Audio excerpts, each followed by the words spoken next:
Hello everyone, welcome to the next episode of the Wayfinder Performance Lecture Series. In our first lectures, we talked a bit about call and response, trust, and how musicians draw on a common language for communicating with each other.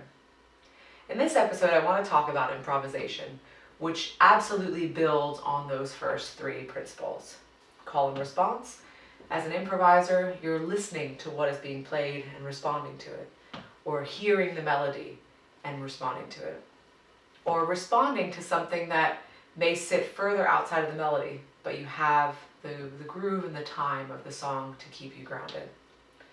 In terms of trust, improvisation requires you to trust your fellow musicians, but also trust that you yourself have the tools and have something to say.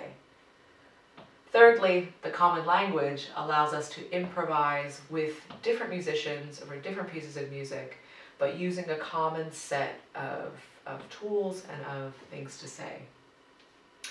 In this episode, for me, improvisation also requires thinking back to what has influenced us as a way to go forward.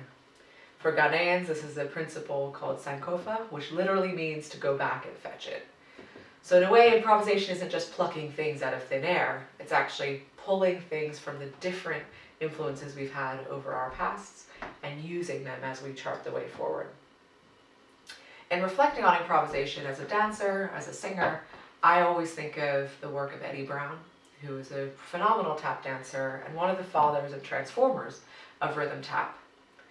He composed a piece called the BS Chorus, which was meant to be an anthem for all rhythm tap dancers.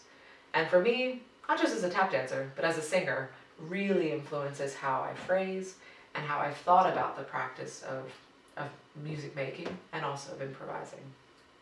So as I play the first movement of the BS Chorus, I'd like you to think of those different influences from your past that have shaped and continue to shape how you work going forward, and perhaps identify some aspects that you can bring into the different ways you innovate through improvisation.